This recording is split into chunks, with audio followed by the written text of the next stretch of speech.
Les pays de l'Union européenne ne sont pas parvenus à se mettre d'accord sur la question de savoir si l'Union européenne devait imposer des droits de douane plus élevés aux véhicules électriques fabriqués en Chine.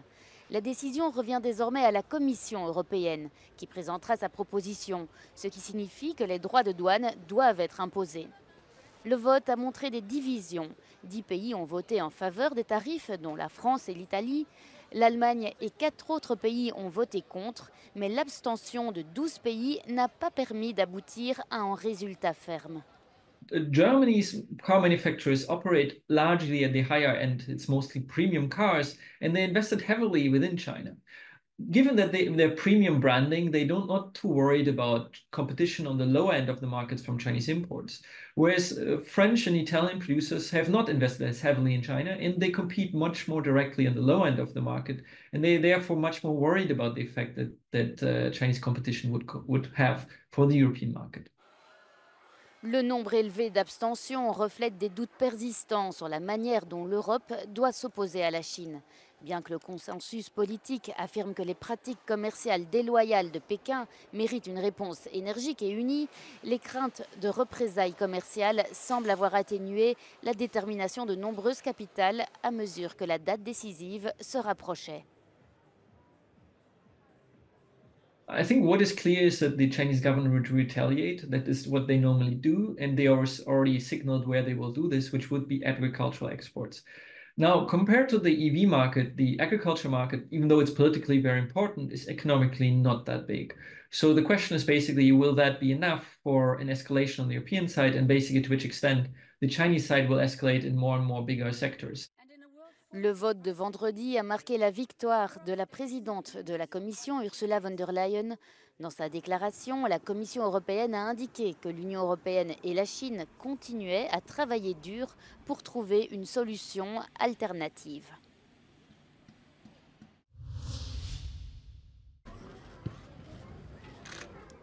C'est une décision qui pourrait faire l'effet d'une onde de choc dans le monde du football. Ce vendredi, la Cour de justice de l'Union européenne a jugé que certaines des règles de la Fédération internationale de football portant sur le transfert des joueurs entre clubs étaient contraires aux droits de l'Union. La haute juridiction a rendu son arrêt à la suite de l'affaire judiciaire qui oppose Lassana Diarra à la FIFA depuis une dizaine d'années. Après avoir signé un contrat de 4 ans avec le club du Lokomotiv Moscou, le joueur français avait rompu son contrat en raison d'une réduction drastique de son salaire.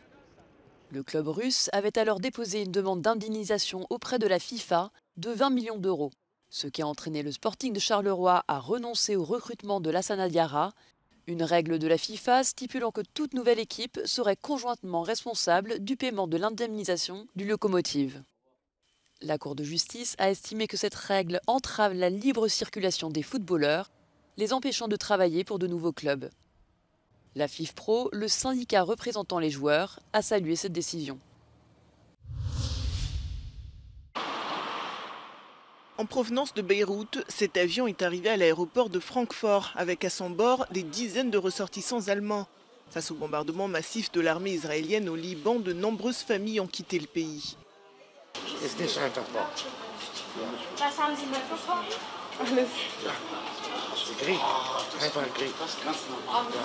War Risiko. Also immer wenn du auf die Straßen war Risiko. Egal wohin man geht, man denkt gleich, wird was passieren. À l'aéroport de Larnaca à Chypre, les premiers ressortissants chypriotes et grecs évacués par Athènes sont arrivés à bord d'un avion militaire.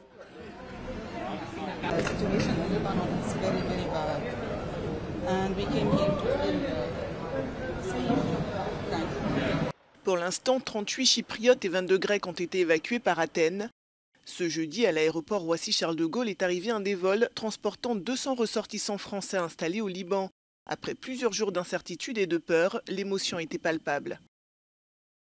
Je suis contente que je me suis réunie avec ma famille, mais je suis trop triste d'avoir quitté le Liban. La vie là-bas est trop dure, surtout récemment. Mais maintenant je sais comment je suis en sécurité, je suis avec ma famille, je suis contente. Environ 24 000 ressortissants français vivent au Liban. C'est beaucoup plus que les 1000 Espagnols installés dans le pays. Madrid a également affrété des avions pour les rapatrier en Espagne. Alors que le conflit s'intensifie, des compagnies aériennes comme Air France ont décidé de suspendre leurs vols. Une situation qui complique le départ de ceux qui cherchent à fuir le Liban.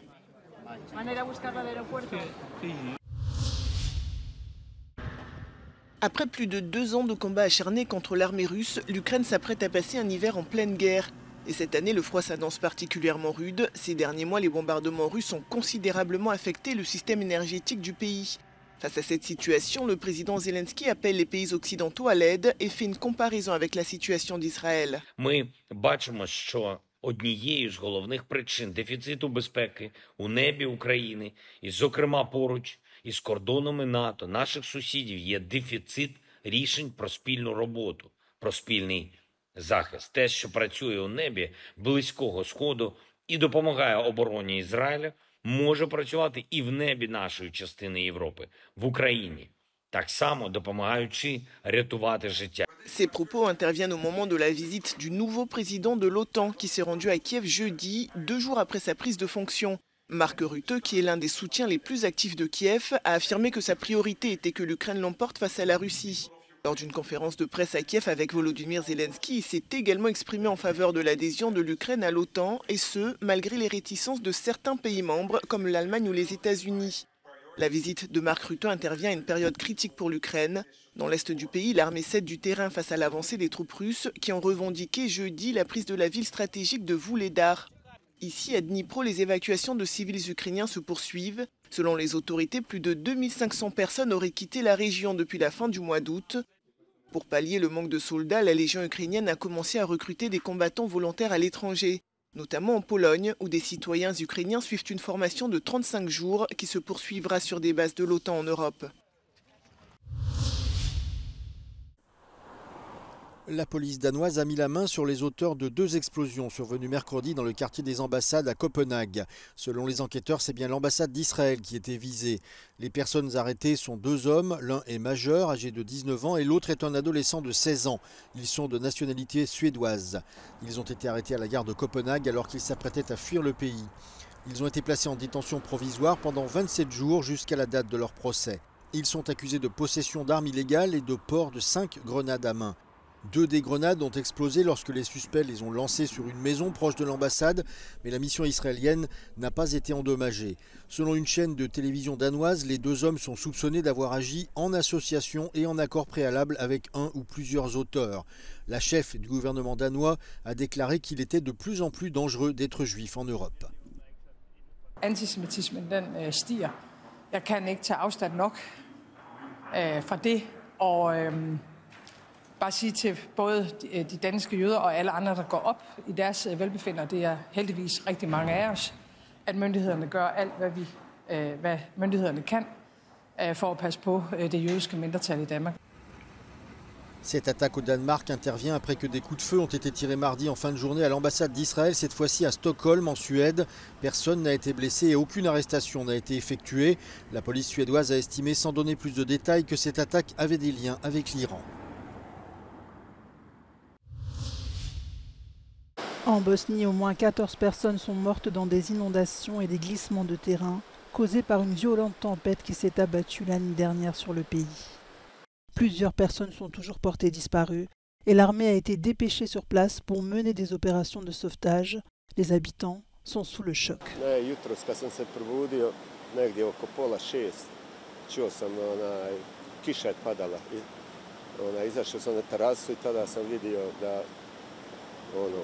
Poplava dole, Sarajska, Kreševska. Sišao sam dole, bio sam dole oko 15 preko 6, užas.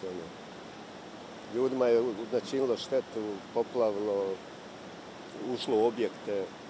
Tako da sam od jutro šetam po ovim kuda mogu da prođem i stvarno je užas šta je se desilo. Selon les autorités locales, le réseau électrique de 2 villes du pays est hors service. Le réseau téléphonique est également touché. À Jablanica, plusieurs véhicules sont bloqués, les routes endommagées ont été fermées à la circulation. Le réseau ferroviaire ne fonctionne plus. D'après les pompiers, cette ville n'est plus accessible. À quelques kilomètres, dans la Croatie voisine, plusieurs routes ont été fermées. La capitale Zagreb se prépare à ce que la rivière Sava sorte de son lit.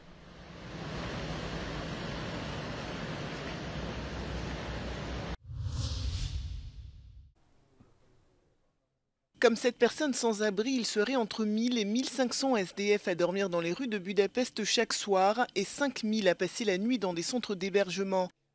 Pour avoir une idée précise du nombre de sans-abri dans la capitale hongroise, les autorités ont commencé une vaste campagne de recensement. Hát én a Covid óta főszakács voltam a Veselő utcában, de sajnos akkor vendéglátásnak abszolút vége lett, és nem találtam megoldást. Elvesztettem először a lakásomat, utána a barátnőmet. Valami bevétel? Semmi. Momentán semmi. Majd újra elmegyek dolgozni, és akkor lesz. Csak ahhoz rendbe kéne magam szedni. Ce foyer, ouvert depuis 1998, est l'un des rares à venir en aide aux personnes sans domicile fixe. Jó helyen vagyok itt. Meg vagyok. Megvan minden. Nyugodt hely. Depuis une loi constitutionnelle de 2018, le gouvernement hongrois a durci les conditions de vie des personnes sans abri qui risquent désormais une peine d'emprisonnement. Ce recensement a donc lieu dans le cadre d'une grande enquête lancée par l'Union européenne dans plusieurs pays.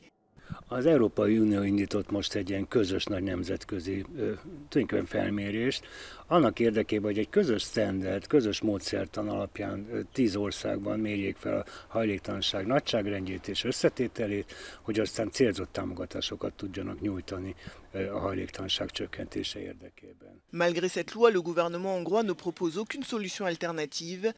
Budapest est parmi les capitales européennes où les loyers ont le plus augmenté ces dernières années.